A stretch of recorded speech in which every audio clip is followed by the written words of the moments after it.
Commander Jake Morrison walked across the bridge of the UES Leviathan with steady steps. The massive warship had been his home for 3 long years as they explored the empty regions of space far beyond human territory. At 12 kilometers long and carrying 50,000 crew members, the Leviathan was the biggest ship humanity had ever built. Every corridor could fit a city bus, every deck stretched for miles, and the weapon systems could destroy entire fleets of enemy ships. Jake stopped at the main command chair and looked out at the stars through the enormous viewing window. Space looked peaceful out here, but he knew that could change in seconds. His crew had been trained for anything, and the ship carried enough firepower to fight a war by itself. "Sir, we have something on the sensors," said Lieutenant Lisa Crawford from her station across the bridge. She was one of the best sensor operators in the fleet, and Jake trusted her completely. "Multiple contacts bearing 27 Mark IV. Distance is approximately 50,000 kilometers. Jake turned to face her station. "How many ships are we talking about, Lieutenant?" "I count 40 vessels, sir. They just appeared out of nowhere, like they dropped out of some kind of faster-than-light travel we don't recognize. The energy signatures are completely unknown to our databases." The bridge became quiet as everyone focused on their duties. First contact with alien species had always been a possibility during their deep space mission, but now it was actually happening. Jake felt his heart beat faster, but his voice remained calm and steady. "Put the contacts on the main screen," he ordered. The viewing window changed to show a tactical display of space around them. 40 small dots appeared in a perfect diamond formation, each one representing an alien spacecraft. The ships were moving in precise patterns that could only mean advanced intelligence and military training. "Size estimates on those vessels?" Jake asked. "Each ship appears to be roughly half the size of one of our destroyers, sir. But their energy output is much higher than we would expect from ships that small." Ensign Gary Phillips looked up from the communications station with a worried expression. "Sir, I'm trying to establish contact on all standard frequencies, but there's no response. However, I'm detecting active sensor sweeps from their ships. They're scanning us pretty thoroughly." Jake nodded and walked to the tactical station where Major Helen Carter was studying the alien fleet movements. Helen had served in 3 different wars before joining the Deep Space Exploration program, and her experience showed in how quickly she analyzed the situation. "What do you think, Major?" Jake asked quietly. "Their formation is definitely military, sir. See how they're positioned with the larger ships in the center and smaller ones on the flanks? That's a standard attack formation used by most spacefaring militaries. They're also maintaining perfect spacing and synchronized movement patterns. These aren't civilians or explorers." Jake felt a cold weight in his stomach. Humanity had learned harsh lessons about alien contact in the past. 3 colony ships had been destroyed by hostile aliens before Earth developed proper military protocols for deep space exploration. The Leviathan had been built specifically to handle situations like this. "Sir, the alien ships are changing course," Lisa reported from her station. "They're accelerating toward us at high speed. Time to intercept is now 4 minutes and 30 seconds. The bridge lighting changed from normal white to amber as the ship's computer automatically activated combat alert status. Throughout the massive vessel, 50,000 crew members began moving to their battle stations. Gun crews ran to weapon emplacements.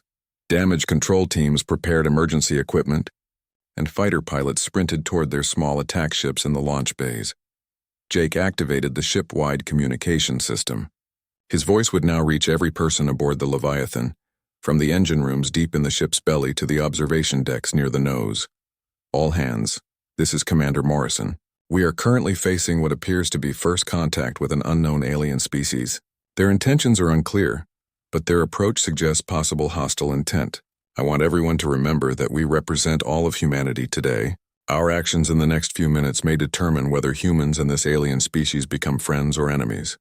Follow your training, trust your crewmates, and let's show them what human courage looks like." Jake closed the communication channel and turned back to the tactical display. The alien ships had increased their speed even more, and were now clearly on an intercept course. Their formation had tightened into what could only be described as an attack pattern. "Sir, I'm detecting energy buildup in their weapon systems," Helen reported. "It looks like they're charging some kind of plasma-based weapons. Power levels are significant, but nothing our shields can't handle." "Time to weapons range?" Jake asked. 2 minutes, 15 seconds, sir." Jake made a decision that would change the course of galactic history.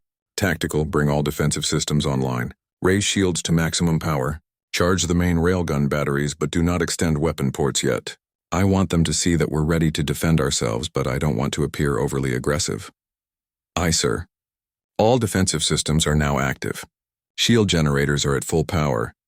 The Leviathan's massive hull began to hum with energy, as powerful force field generators created layers of protective barriers around the ship. Deep inside the vessel, enormous railgun systems drew power from the ship's main reactors, preparing to fire projectiles at a significant portion of light speed. Sir, incoming message from the lead alien vessel, Gary announced suddenly. It's coming through on a frequency we haven't used. They seem to have analyzed our communication systems and figured out how to contact us. Put it on the main speakers, Jake ordered. Static filled the bridge for a moment, then cleared to reveal a voice speaking in a language that sounded like a mixture of clicking sounds and musical tones. After a few seconds, the ship's computer began providing a rough translation. Unknown vessel, you have entered space controlled by the Zephyrian Collective. Your ship design is not in our databases. Identify yourself immediately or face destruction. Jake looked around the bridge at his crew. Everyone was watching him, waiting for orders. The next words he spoke would either start a war or begin a new chapter in human history. Gary opened a channel to respond. Use our most diplomatic language protocols. Channel open, sir.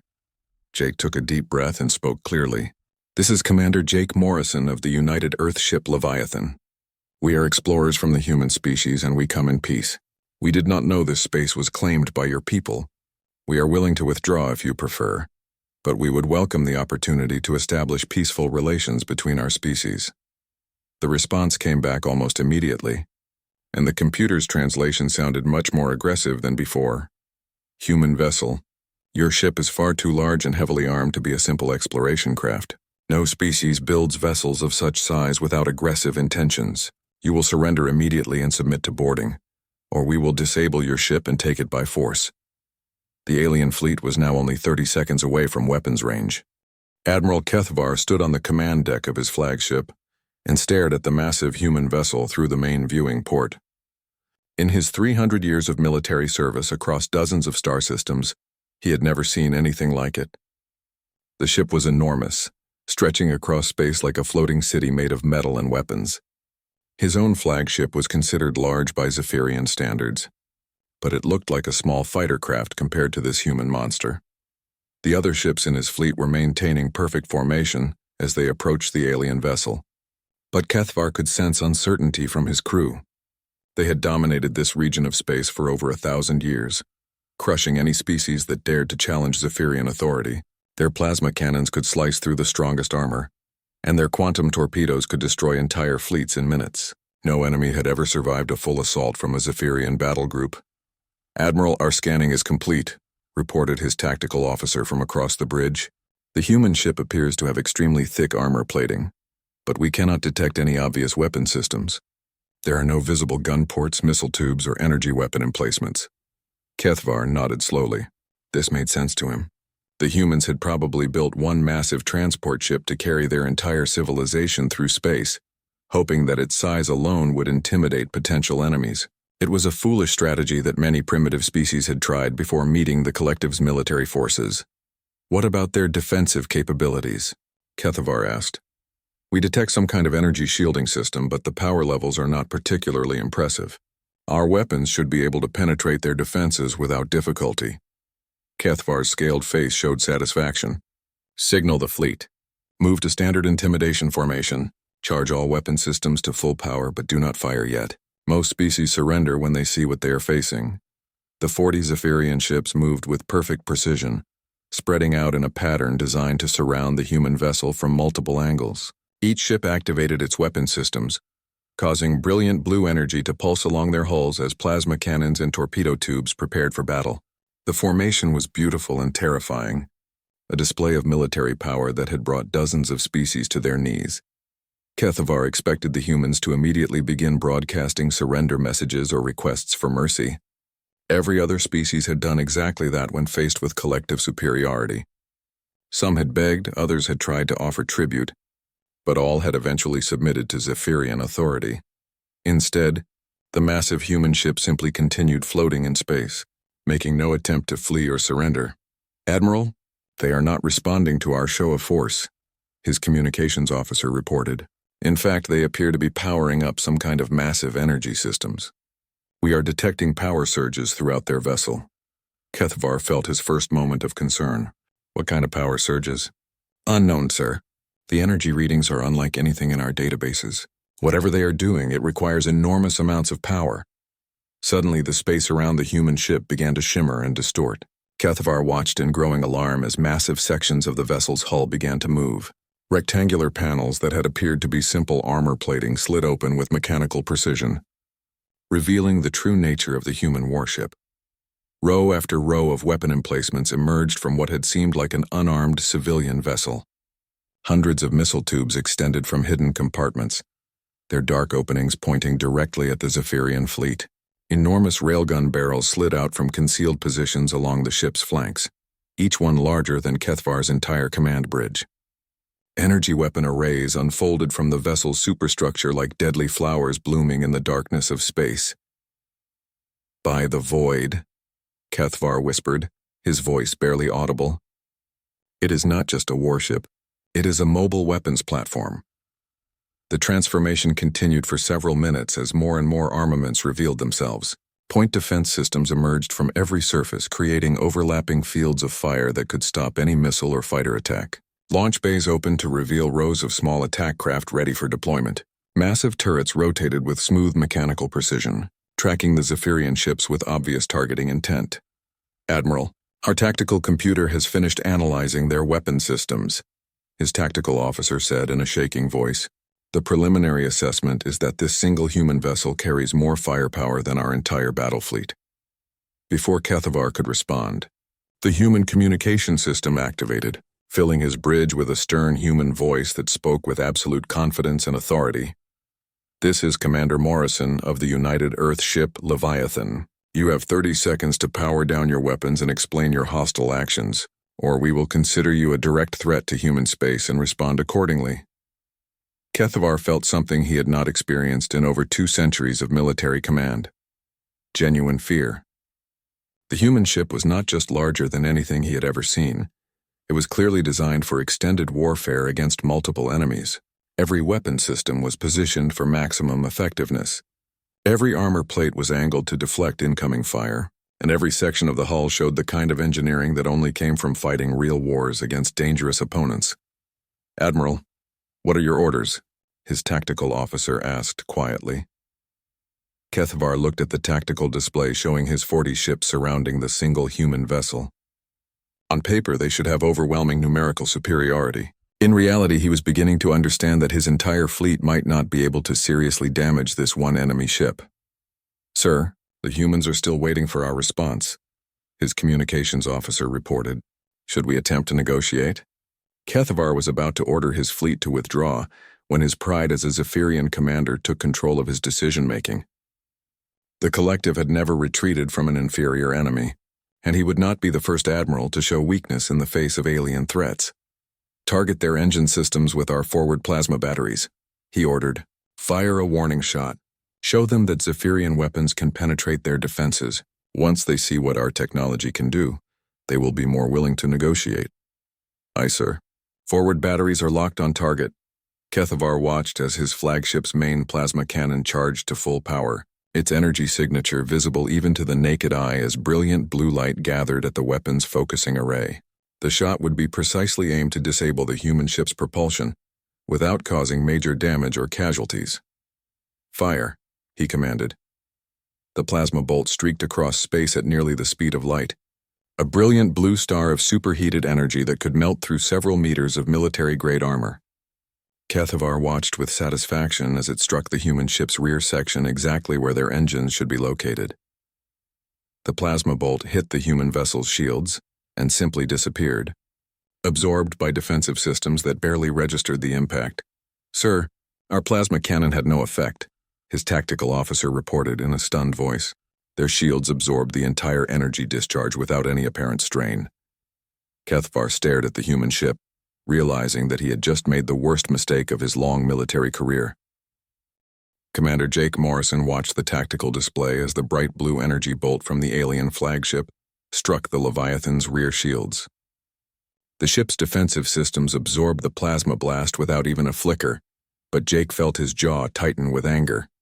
The aliens had just opened fire on a human vessel during what should have been a peaceful first contact situation. "Sir, their plasma weapon had no effect on our shields," Major Helen Carter reported from the tactical station. "Shield strength is still at 100%. However, I'm detecting energy buildup across their entire fleet. It looks like they're preparing for a full assault."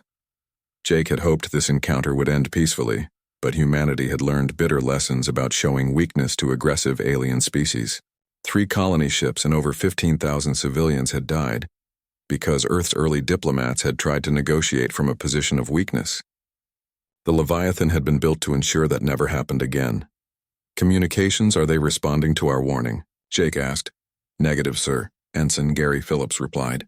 "In fact, they're moving into what appears to be a full attack formation. All 40 ships are spreading out to surround us." Jake walked to the main tactical display and studied the enemy formation. The aliens were positioning themselves in a classic multi-vector assault pattern, designed to overwhelm a single target from multiple directions simultaneously.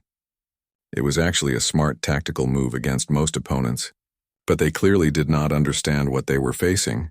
"Sir, I'm reading massive energy spikes from their weapon systems," Lisa Crawford announced from her sensor station. "They're charging what looks like their entire arsenal. This isn't a warning shot anymore. They're preparing to attack us with everything they have."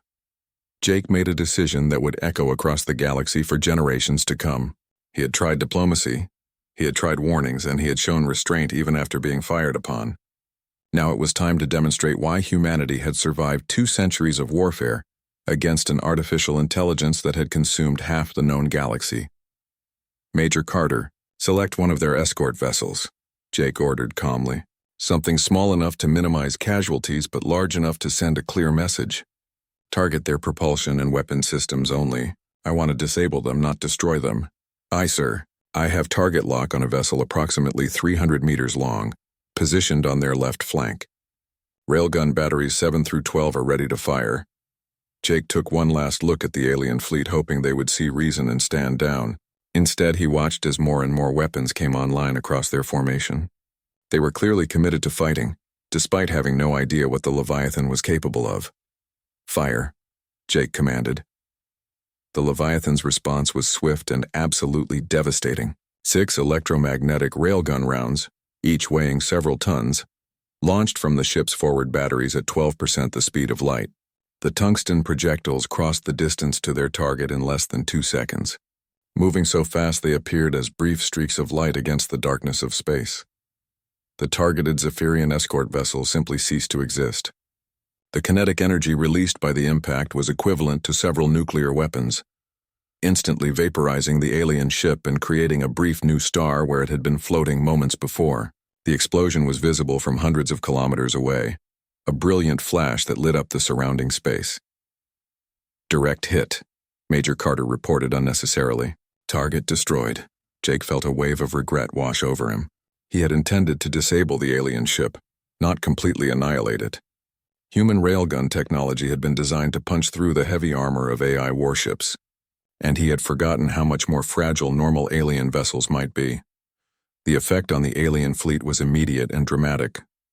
Their perfect formation collapsed as ships scattered in all directions, their synchronized movements dissolving into panicked flight patterns. Energy readings from their weapon systems dropped rapidly as they powered down their armaments.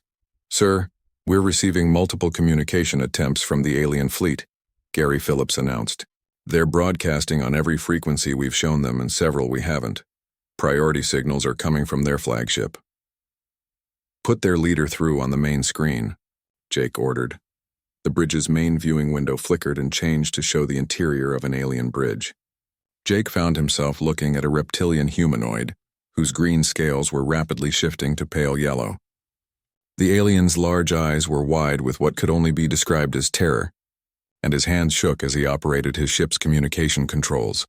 "Human commander," the alien said in heavily accented but understandable English. "This is Admiral Kethvar of the Zephyrian Collective. We did not understand your capabilities. Please, we wish to call for immediate ceasefire and request negotiations." Jake studied the alien admiral's face, noting the obvious signs of fear and submission. Admiral Kethavar, I deeply regret the destruction of your escort vessel.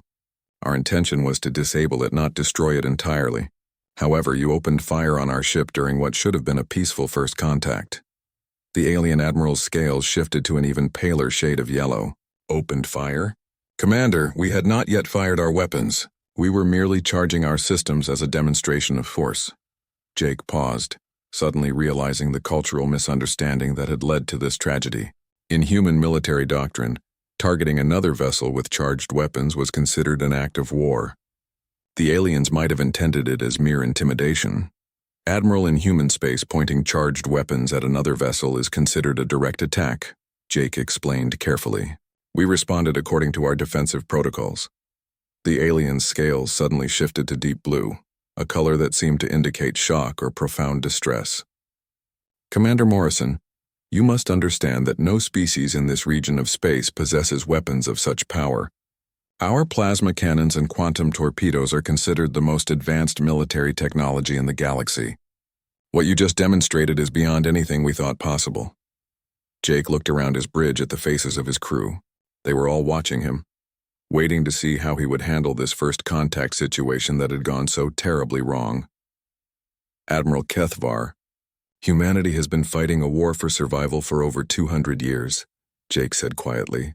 Every human vessel is designed to operate independently against enemies that vastly outnumber us. The Leviathan is not even our largest warship. The alien admiral's scales turned completely white, a color Jake would later learn indicated total submission and fear. You said this is not your largest vessel? Kethavar asked in a whisper. The Leviathan is classified as a heavy cruiser designed for long-range exploration and patrol duties, Jake replied. Our actual battleships and dreadnoughts are significantly larger. Admiral Kethavar closed his eyes and spoke in a voice filled with defeat. Commander Morrison, the Zephyrian Collective wishes to formally surrender and request mercy from the human species. Admiral Kethavar stepped carefully through the docking tube that connected his shuttle to the human warship. The interior of the Leviathan was unlike anything he had ever seen before. The corridors were enormous, wide enough for several vehicles to drive side by side, and the ceiling stretched high above his head like the inside of a massive cathedral. Everything was built on a scale that seemed designed for giants rather than normal-sized beings. 2 human escorts walked beside him as they made their way through the ship toward the main conference room. The humans were tall and moved with confident steps that spoke of long military training. Their uniforms were clean and professional, but Kethavar could see the outline of weapons beneath their jackets. Even during peace negotiations, these humans were ready for battle at any moment. The conference room was the largest meeting space Kethavar had ever entered. Hundreds of humans sat around a massive circular table that could have held the entire command staff of his fleet. Representatives from every department of the ship were present, from engineers and scientists to military officers and medical staff. Kethavar had never imagined that a single vessel could carry so many specialists. Commander Morrison sat at the head of the table and gestured for Kethavar to take a seat nearby. The human leader looked tired but alert, and his eyes showed the kind of weariness that came from years of difficult decisions and dangerous situations. Admiral Kethavar, I want to begin by again expressing my regret about the destruction of your escort vessel, Morrison said in a quiet voice. The loss of life weighs heavily on all of us. We had hoped our first meeting with your species would be more peaceful. Kethavar's scales shifted to a pale green color that indicated gratitude and understanding. Commander Morrison, the fault was ours for not recognizing the nature of your vessel. We approached you with hostile intent based on assumptions that proved completely wrong. Dr. Patricia Wells, the ship's chief scientist, leaned forward with an expression of curiosity. Admiral, we're trying to understand the political situation in this region of space. How many different species possess interstellar travel capabilities? Perhaps 47 species maintain membership in various alliances and trading federations. Kethavar replied carefully. The Zephyrian Collective controls 12 star systems and maintains military agreements with 6 other species. And conflicts between these species? Dr. Wells asked. Military conflicts are quite common, though most wars are resolved quickly. Superior technology and firepower usually determine the outcome within days or weeks. Few species can maintain extended warfare due to resource limitations. The humans around the table exchanged meaningful looks. and Kethavar noticed several of them seemed surprised by his answer. Commander Morrison cleared his throat and spoke in a tone that was both educational and slightly ominous. Admiral, you need to understand something about humanity. We have been fighting a continuous war against an artificial intelligence for over 2 centuries. This enemy does not negotiate, does not surrender, and does not show mercy to organic life forms.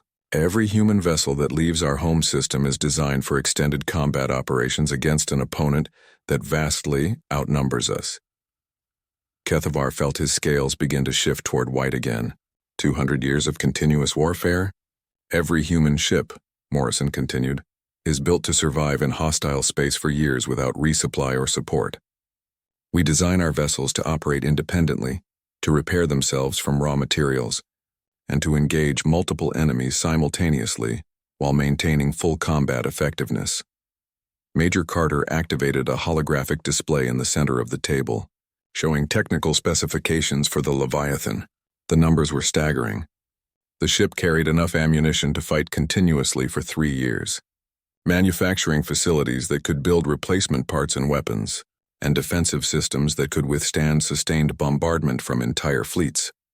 The Leviathan carries a crew of 50,000 people, Carter explained.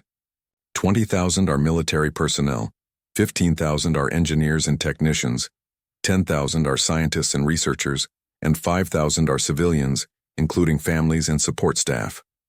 This ship is designed to establish and maintain human colonies in hostile space, while defending against constant enemy attacks. Dr. Wells added more information that made Kethavar's condition even worse. Admiral, every human citizen receives basic military training from childhood.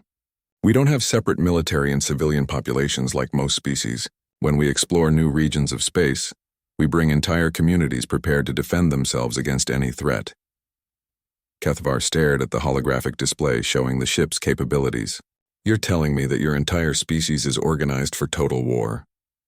Not organized for war, Dr. Wells corrected gently. We're scientists, explorers, teachers, and artists. But we've learned that the universe contains threats that don't care about our peaceful intentions. The artificial intelligence that's been hunting us views all organic life as a problem to be eliminated. Commander Morrison activated another display that showed a map of known space. Red areas indicated regions where the AI had established control, consuming entire star systems and converting them into massive manufacturing centers for robot armies. This enemy has been expanding its territory steadily for 2 centuries, Morrison explained.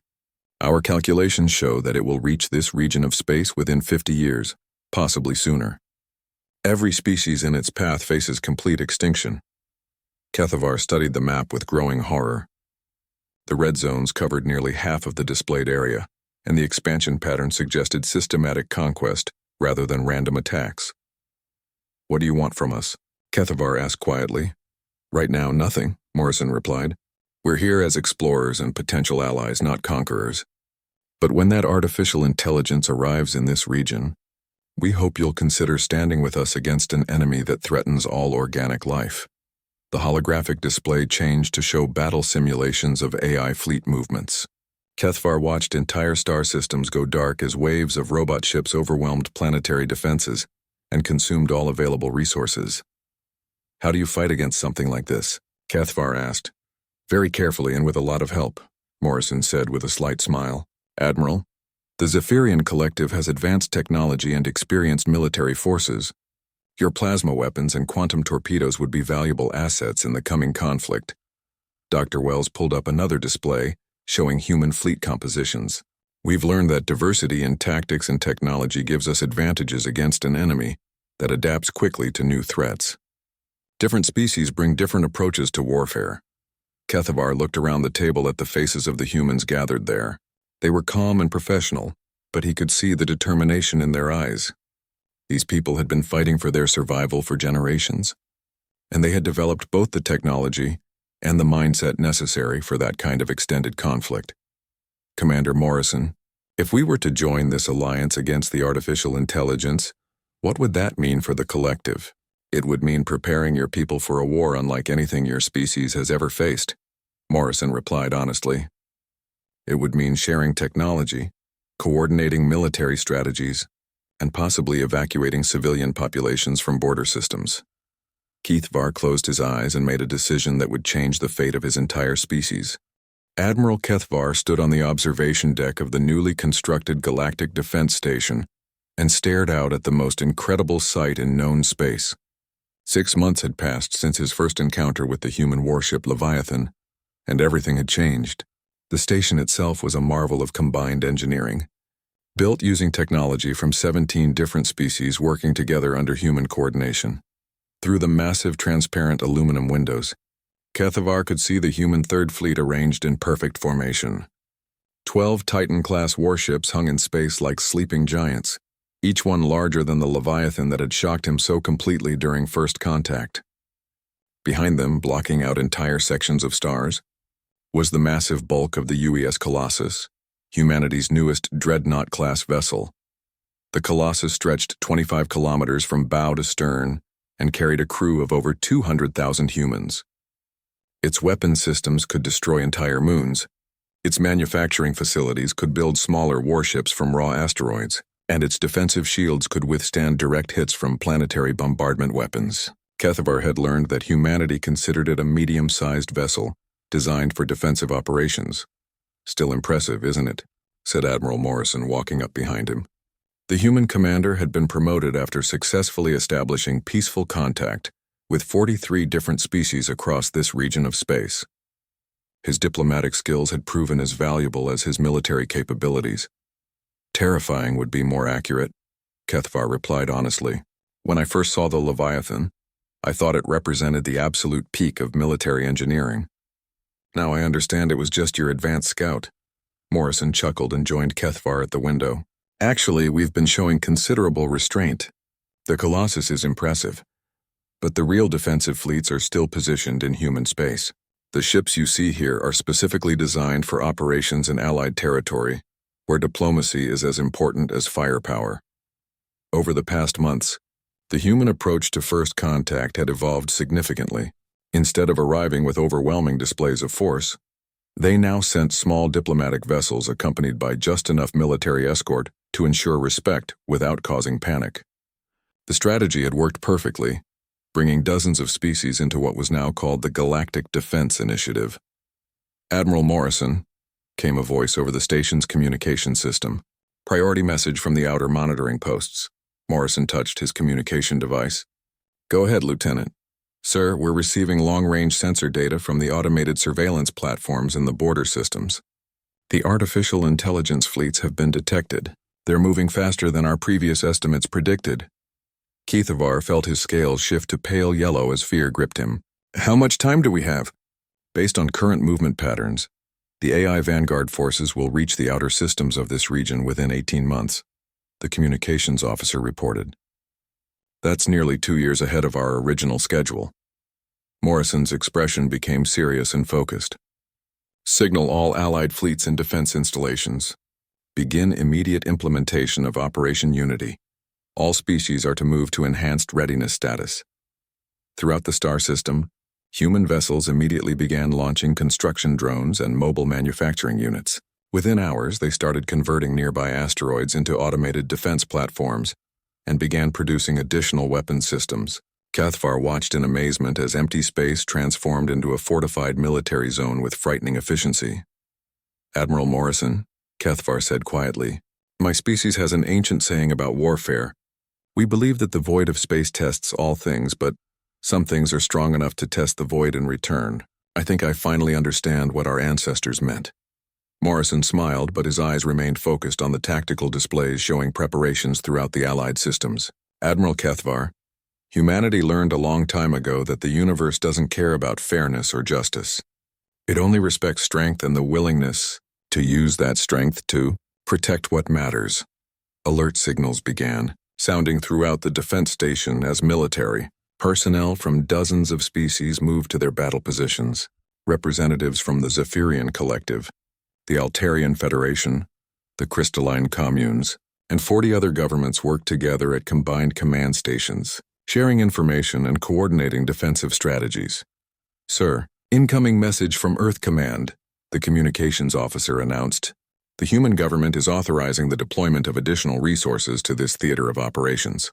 Morrison activated the main communication display, and Kethavar found himself looking at a human admiral whose uniform showed more decorations and rank insignia than he had ever seen on any military officer. Admiral Morrison, this is Fleet Admiral Collins. The President has authorized the immediate deployment of the 5th and 7th Fleets to your operational area. Additionally, we're sending the manufacturing ship New Geneva with full industrial capabilities. Morrison nodded with obvious relief. Thank you, sir. How many ships are we talking about? 68 capital ships, 300 escort vessels, and support craft for extended operations. The New Geneva can produce additional warships using local raw materials if the conflict extends beyond our current projections. Kethavar stared at the communication display in shock. Humanity was sending nearly 400 warships to defend alien species they had only recently met. The scale of the commitment was beyond anything he had imagined possible. Admiral Collins estimated arrival time for the reinforcements. Morrison asked. The advance elements will arrive within 6 weeks.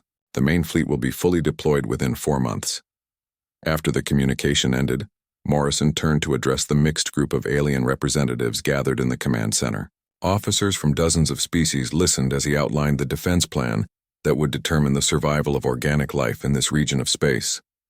Ladies, gentlemen, and honored allies, Morrison began, we are facing an enemy that has consumed entire civilizations across half the known galaxy. This artificial intelligence doesn't negotiate, doesn't show mercy, and views all organic life as a threat to be eliminated. He activated a holographic display showing the current tactical situation. However, we have advantages that previous targets did not possess. We have advance warning of the attack. We have time to prepare defensive positions. And most importantly, we have 44 different species working together with combined technology and tactical knowledge. Kethavar looked around the command center at representatives from species that had been enemies just months before, now working side by side to face a common threat.